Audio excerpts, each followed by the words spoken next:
जब से दिल्ली में आम आदमी पार्टी की सरकार बनी है, दिल्ली के 2 करोड़ लोगों के साथ मिलके और अलग अलग सरकारी एजेंसीज़ के साथ मिलके, केंद्र सरकार के साथ मिलके बहुत सारे कदम उठाए गए हैं, जिसकी वजह से दिल्ली के अंदर पिछले 8 सालों में प्रदूषण में काफ़ी कमी आई है। मैं ये नहीं कहूँगा कि आज की सिचुएशन आइडियल सिचुएशन है, लेकिन ये दिखाता है कि जिस रास्ते पे हम चल रहे हैं वो रास्ता सही है। 2014 के मुकाबले आज 2023 में 30% पोल्यूशन में कमी आई है।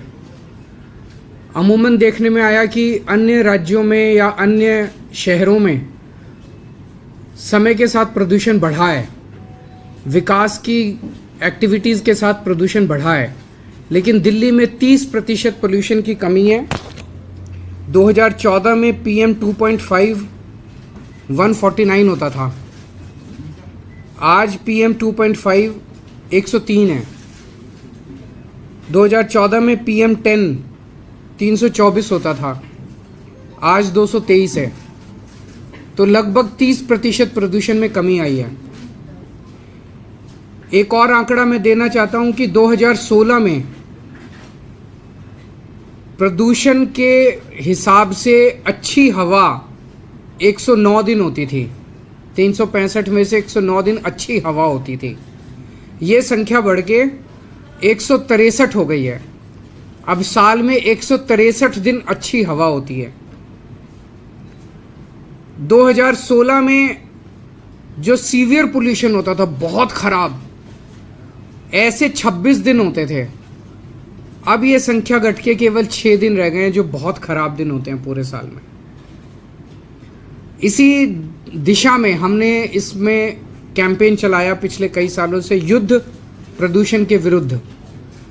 उसी कड़ी में अब सर्दियां आ रही हैं। सर्दियों में हम देखते हैं पोल्यूशन बढ़ता है।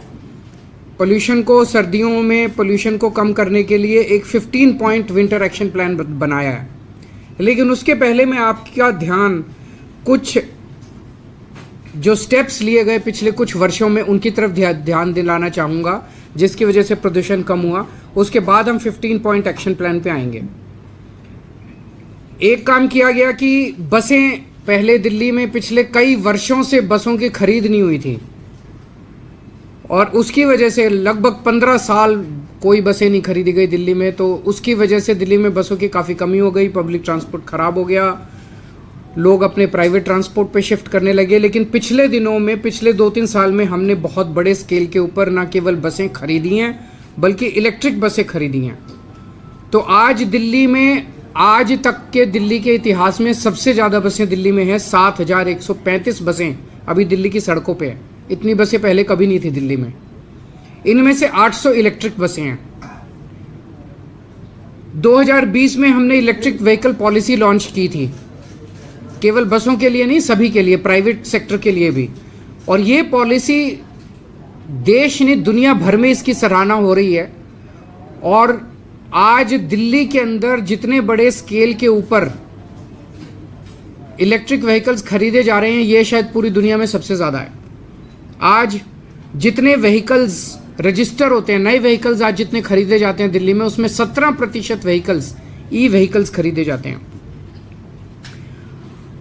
जैसे जैसे विकास होता है वैसे वैसे पेड़ कटते हैं, सड़कें बनती हैं, बिल्डिंग्स बनती हैं। और देखा गया कि अलग अलग शहरों के अंदर जैसे जैसे विकास होता है वैसे वैसे जो हरित क्षेत्र है उसमें कमी आती है, पेड़ों में कमी आती है। दिल्ली में उल्टा हो रहा है। दिल्ली में 2013 में 20% पेड़ थे, जो कि अब बढ़ के 23% हो गए हैं। कम होने की बजाय 3% बढ़ गए हैं। ये बड़े शहरों में अगर लिया जाए तो ये सबसे ज़्यादा दिल्ली के अंदर आज ग्रीन कवर है। एक हमने ट्री ट्रांसप्लांटेशन पॉलिसी बनाई थी। कई बार हमें अलग अलग प्रोजेक्ट्स, बड़े प्रोजेक्ट्स के लिए पेड़ काटने की अनुमति देनी पड़ती है। कई पेड़ ऐसे होते हैं जो कई कई साल, कई 100 200 साल पुराने पेड़ होते हैं, बड़े बड़े पेड़ होते हैं, घने पेड़ होते हैं। ऐसे पेड़ों को अगर काट दिया जाए तो बहुत गलत है। तो हमने ये कंपलसरी कर दिया कि उसे आपको काटना नहीं है, उसे आप जड़ों के साथ आप उसको निकालेंगे और कहीं और ले जाके उसको लगा देंगे। इसका भी बड़ा अच्छा असर पड़ा है ट्री ट्रांसप्लांटेशन पॉलिसी का। दिल्ली में 2 थर्मल पावर प्लांट्स थे, उन दोनों को बंद कर दिया गया। तो आज दिल्ली देश का अकेला शहर है जहां पे कोई थर्मल पावर प्लांट, कोयला आधारित थर्मल पावर प्लांट नहीं है। डस्ट पोल्यूशन करने वालों के ऊपर खूब हैवी जुर्माना लगाया जा रहा है और वेब पोर्टल के जरिए उनका रियल टाइम मॉनिटरिंग की जा रही है। 1727 रजिस्टर्ड इंडस्ट्रियल यूनिट्स हैं दिल्ली में। पहले ये पोल्यूटिंग फ्यूल यूज करती थी, अब इन सबको पीएनजी पाइप्ड नेचुरल गैस पे शिफ्ट कर दिया गया। पहले दिल्ली में लंबे लंबे पावर कट लगा करते थे हमारी सरकार बनने के पहले, 7-7, 8-8 घंटे के। लोगों को जनरेटर चलाने पड़ते थे, उस जनरेटर से धुआं उठता था।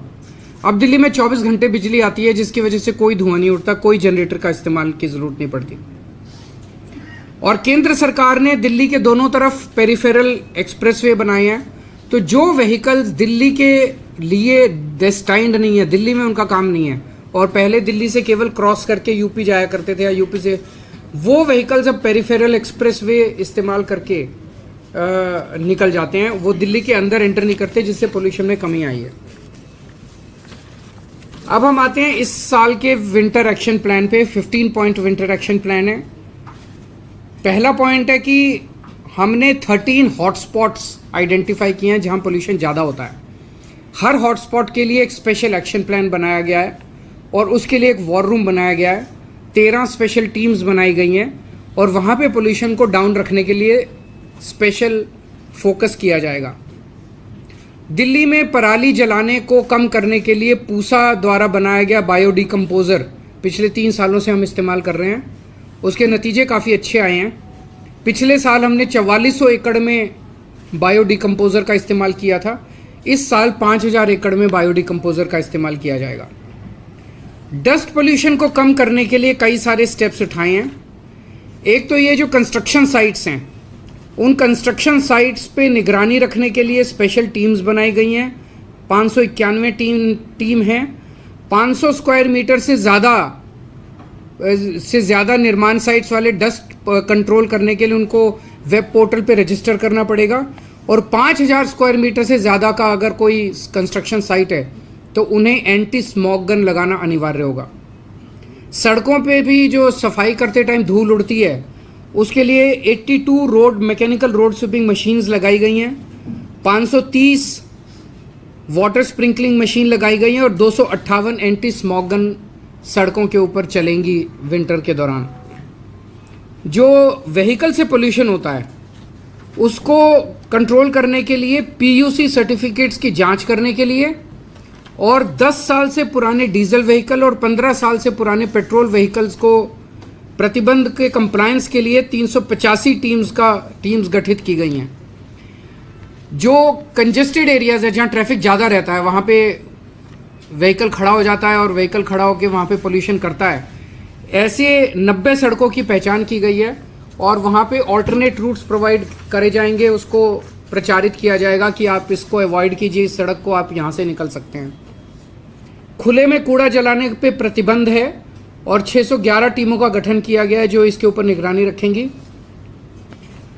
मैंने जैसे कहा कि 1727 इंडस्ट्रियल यूनिट्स हैं रजिस्टर्ड जो कि अब पीएनजी नॉन पोल्यूटिंग फ्यूल का इस्तेमाल कर रही हैं। इसकी निगरानी के लिए 66 टीमों का गठन किया गया है। एक ग्रीन वॉर रूम बनाया गया है 24 घंटे जिसके ज़रिए निगरानी रखी जाएगी। ग्रीन दिल्ली ऐप जो लॉन्च किया गया था उसका बड़ा सक्सेसफुल रिस्पांस रहा है। 3 साल पहले लॉन्च किया गया था। इसमें लगभग 70,000 शिकायतें आईं जिसमें से 90% 63,000 शिकायतों का निपटारा कर दिया गया है। हम दिल्ली के लोगों को अपील करेंगे कि एंड्रॉयड और iOS के ऊपर ये ग्रीन दिल्ली ऐप है उसे ज़रूर डाउनलोड करें और कहीं भी किसी भी तरह की अगर दिल्ली में प्रदूषण करती हुई एक्टिविटी दिखाई दे उसको इस ऐप पे भेजें, हम उस पर तुरंत कार्रवाई करेंगे। Real time source apportionment study IIT Delhi और DPCC के साथ की जा रही है और उसके लिए राउज एवेन्यू में सर्वोदय बाल विद्यालय में एक सुपर साइट बनाई गई है। उसके जो डेटा है उसके साथ उसको इस्तेमाल करके हम जगह जगह एक फोकस्ड तरीके से एक्शन बना कर पाएंगे। पटाखों के ऊपर फिर से इस साल प्रतिबंध लगाया गया है और ग्रीन कवर बढ़ाने के लिए टोटल 1 करोड़ से ज्यादा नए पौधे लगाए जाएंगे, जिसमें से 52 लाख पौधे दिल्ली सरकार लगाएगी। इको वेस्ट के लिए, ई वेस्ट के लिए 20 एकड़ जमीन पे होलंबी कला में एक ई वेस्ट पार्क बनाया जा रहा है और उसमें गति तेज लाने के लिए कंसल्टेंट की नियुक्ति कर दी गई है। जन जागरूकता अभियान चलाया जाएगा, जिसमें run against pollution, red light on, गाड़ी ऑफ, ये सब कैंपेन्स चलाए जाएंगे। पोल्यूशन कोई बाउंड्रीज नहीं देखता। हरियाणा की हवा इधर दिल्ली आती है, दिल्ली की हवा यूपी जाती है। तो आसपास के सभी स्टेट्स के साथ मिलके हमारी कोशिश है कि हम पोल्यूशन की गतिविधियों पोल्यूशन को कम करें। इसमें सेंट्रल CAQM जो है उसके साथ भी मिलके, centre for science and environment का डेटा बताता है कि दिल्ली में जो पोल्यूशन है वो 31% दिल्ली के इंटरनल सोर्सेज की वजह से है और 69% जो है वो बाहर के सोर्सेज की वजह से है। तो बाहर के आसपास के स्टेट से हमारी अपील है कि जितने दिल्ली में व्हीकल्स आते हैं वो CNG के ऊपर करें। दिल्ली में आसपास के जो एरियाज़ हैं, दिल्ली के NCR के एरियाज़ हैं, वहाँ पे पोल्यूटिंग फ्यूल वाली इंडस्ट्रीज़ को PNG में शिफ्ट किया जाए। ईंट भट्टे वाले जो हैं, ईंट भट्टे को जिगजैग टेक्निक होती है जिसमें पोल्यूशन नहीं होता, उस पर शिफ्ट किया जाए। 24 घंटे बिजली अगर होगी NCR में तो डीजल जनरेटर की ज़रूरत नहीं पड़ेगी, वो भी किए जाएं। NCR एरिया के अंदर भी पटाखों के ऊपर पूर्ण प्रतिबंध होना चाहिए। और जो ग्रैप है, आखिरी पॉइंट, ग्रैप को पूरी शिद्दत के साथ लागू किया जाएगा। अब ग्रैप में CAQM के ज़रिए और सेंट्रल गवर्नमेंट के अन्य एजेंसीज़ के ज़रिए 3 दिन बाद का वो पता चल जाता है, ये पूर्वानुमान फोरकास्ट होता है, तो उसके बेसिस पे ग्रैप को लागू किया जाता है जिससे कि पोल्यूशन को पहले से कंट्रोल किया जा सके। तो ये कुछ एक मेजर्स हैं। अगर आपके कोई क्वेश्चंस हैं तो। सर, पराली को लेकर अभी आप क्या स्थिति देख पा रहे हैं? रियल टाइम सोर्स आपका क्या कह रहा है? पड़ोसी राज्यों में कई जगह खबर आई है कि चलने लगी है। देखिए, पंजाब का मैं थोड़ा सा बताना चाहता हूँ। पिछले साल हमारी मार्च में सरकार बनी थी, तो 6-7 महीने हमें मिले। पिछले साल पंजाब का डेटा ये दिखाता है कि 6-7 महीने में जो भी स्टेप्स लिए गए थे उससे 30% उसके पहले साल के मुकाबले 30% पराली कम जली थी। ये सरकारी आंकड़े बताते हैं। इस साल भगवंत मान सरकार ने कई सारे स्टेप्स उठाए हैं। एक है डाइवर्सिफिकेशन ऑफ क्रॉप्स, कि आप चावल की जगह दूसरी क्रॉप उगाइए, उससे पानी भी बचेगा पंजाब का और उससे स्टबल बर्निंग भी वो होगी। उसका काफ़ी अच्छा रिस्पॉन्स है। दूसरा है चावल की वैरायटीज़, शॉर्ट टर्म वैरायटीज़ हैं, उसमें PL 126, 127, 128 और एक बासमती, इसके ऊपर फोकस किया गया है कि इसको इस्तेमाल किया जाए। तो ये शॉर्ट टर्म वैरायटी जो है इसमें कम स्टबल होती है और स्टबल को डिस्पोज करने के लिए पीरियड ज़्यादा मिल जाता है, तो उसमें जलाने की ज़रूरत नहीं पड़ती। तो इसका भी काफ़ी अच्छा रिस्पॉन्स है। इस बार काफ़ी लोगों ने इसको इस्तेमाल किया है। दूसरा XC2 मैनेजमेंट जो है स्टबल बर्निंग का, उसके लिए डिस्ट्रिक्ट वाइज कुछ कंपनीज ने आगे आके, इंडियन ऑयल है, एक जर्मन कंपनी है, उन लोगों ने आगे आके कुछ डिस्ट्रिक्ट्स को, जैसे इंडियन ऑयल ने शायद संगरूर को अडॉप्ट किया है, तो वो पूरी की पूरी उस डिस्ट्रिक्ट में जितनी स्टबल होगी वो उसको खुद लेके जाएंगे ट्रांसपोर्ट, और उसको बिजली में या खाद में कन्वर्ट करेंगे। तो इस तरह के कई सारे और स्टेप्स लिए गए हैं। तो अभी एग्जैक्ट डेटा कहना कि इस बार स्टबल कितना कम जलेगा कहना मुश्किल है, लेकिन मेरे हिसाब से काफ़ी इम्प्रूवमेंट होना चाहिए। सर, ये तैयारी जो आपने की है, मतलब क्योंकि 28 अलग-अलग विभागों से आपने बात की है, जो क्लाउड सीडिंग की बात हो रही थी, अगर जरूरत पड़ेगी उसके लिए कितना तैयार है? और मुझे लगता नहीं कि इस साल हम कर पाएंगे। वो एक आइडिया आया था, एक्सपर्ट्स की टीम आई थी, उनके साथ हमने चर्चा की थी, CIA की टीम आई थी उसमें, लेकिन थोड़ा समय लगेगा। तो इस साल हो पाएगा ऐसा नहीं है। सबसे खराब क्योंकि प्रेडिक्शन क्या है, किस तरीके की जानकारी मिलेगी, कब से दिल्ली का आबोहवा? देखिए, नॉर्मली देखने में आया है कि 15 तारीख के बाद से जब पराली जलनी चालू होती है और हवाएं जो हैं वो इस तरफ आती हैं, तब पोल्यूशन थोड़ा थोड़ा बढ़ना चालू होता है दिल्ली का। इस साल देखते हैं कि पड़ोसी राज्यों में जो स्टबल बर्निंग है अगर वो कम हुई तो जाहिर तौर पे इस बार पोल्यूशन की इंसिडेंस भी कम होगा। सर, 1 तारीख से जैसे ग्रैब लागू हो जाएगा तो डीजल जनसेट बंद होगा, लोगों का कंसर्न ये रहता है जो हाई राइज बिल्डिंग में रहते हैं, दूसरी जगहों पर रहते हैं। दिल्ली में तो होते नहीं है। एनसीआर के लिए मेरी अपील है आसपास के राज्यों से कि अगर आप 24 घंटे बिजली सप्लाई करेंगे तो उनको डीजी सेट्स इस्तेमाल नहीं करने सर, पड़ेंगे। सवाल इसमें ये भी है कि आप तो काम कर रहे हैं, अगर नेबर स्टेट में काम नहीं होता, हालांकि आप लोग चिट्ठियां लिखते हैं, उसका जवाब आता नहीं, आप लोग ये कहते हैं, इस बात कैसे उसको काम करें? हम CAQM से भी बात करेंगे, जो वो कमेटी है कुट्टी साहब की, उनसे भी बात करेंगे। उनका मैंडेट है कि आसपास के राज्यों को इसके लिए तैयार किया जाए। सर, आपको लगता है जितने प्रतिबंध देश की राजधानी दिल्ली में लगाए जाते हैं, पड़ोसी राज्यों में उतने प्रतिबंध नहीं फॉलो किए जाते? करने चाहिए, क्योंकि दिल्ली इशू केवल दिल्ली का नहीं है। दिल्ली में जैसे हम जिम्मेदारी के साथ काम कर रहे हैं, हरियाणा के लोग हैं उनको भी साफ़ हवा मिलनी चाहिए, पंजाब के लोग हैं उनको भी साफ़ हवा मिलनी चाहिए, यूपी के लोग हैं उनको भी साफ़ हवा मिलनी चाहिए।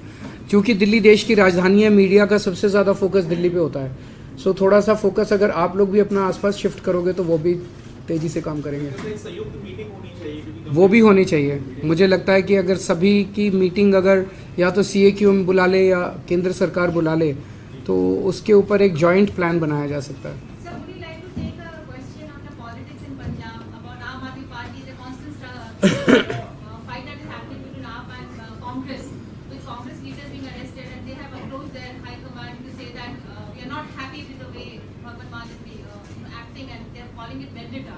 It is also putting a question mark on your alliance. पहली चीज़ तो मैं ये क्लियर कर दूं कि आम आदमी पार्टी इंडिया अलायंस के प्रति कमिटेड है और आम आदमी पार्टी बिल्कुल किसी भी हालत में इंडिया अलायंस से अलग नहीं होगा और अलायंस के धर्म को निभाने के लिए हम पूरी तरह से कटिबद्ध हैं। कल मैंने सुना था कि नशे की वजह से किसी पर्टिकुलर नेता या किसी पर्टिकुलर व्यक्ति को पंजाब पुलिस ने गिरफ्तार किया था। मेरे पास डिटेल्स नहीं है, डिटेल्स के लिए आपको पंजाब पुलिस से बात करनी पड़ेगी। They can only provide you the details of the case, why he was arrested etcetera. But the government in Punjab, Bhagwant Mann government is committed, Aam Aadmi party government is committed to जो नशा है, नशे को ख़त्म करने के लिए हम बिल्कुल कमिटेड है, क्योंकि नशे ने हमारे युवाओं को, पूरी एक पीढ़ी को बर्बाद कर दिया है। जिस स्केल के ऊपर नशा है आप इमेजिन भी नहीं कर सकते। तो उसके खिलाफ एक जो जंग छिड़ी हुई है, उस जंग में फिर कोई कितना भी बड़ा आदमी हो, कितना भी छोटा आदमी हो, उसे फिर बख्शा नहीं जाएगा। लेकिन मैं किसी भी इंडिविजुअल केस और किसी भी इंडिविजुअल के ऊपर टिप्पणी नहीं करना चाहूँगा, बिकॉज डिटेल्स मेरे पास नहीं है। डिटेल्स के लिए आपको पंजाब पुलिस से बात करनी पड़ेगी। सर, आपने तमाम मीटिंग में बात रखी थी कि सीट शेयरिंग फॉर्मूला जल्द से जल्द तय होना, 30 तारीख तक का वो हो नहीं पाया। आपको नहीं लगता कि ये कंफ्यूजन जो इसी वजह से क्रिएट हो रही है स्टेट? मुझे लगता है थोड़ा टाइम दीजिए, हो जाना चाहिए, हो जाएगा। सर, अलायंस को लेकर इसलिए भी सवाल उठ रहा है कि अब पटना से ये मांग आ रही है कि इस बार प्रधानमंत्री बिहार से होना चाहिए, आरजेडी की तरफ से ये मांग आ रही है। आप लोगों ने तय अभी नहीं किया है इंडिया अलायंस में, लेकिन अलग अलग जगह से इस तरह की मांग आ रही है। देखिए, हमारा तो हमेशा एक ही स्टैंड रहता है कि हमें ऐसी व्यवस्था तैयार करनी है कि इस देश के 140 करोड़ लोग, एक एक आदमी फील करे कि वो प्रधानमंत्री है। हमें लोगों को एम्पावर करना है, हमें किसी एक व्यक्ति को एम्पावर नहीं करना है। Thank you.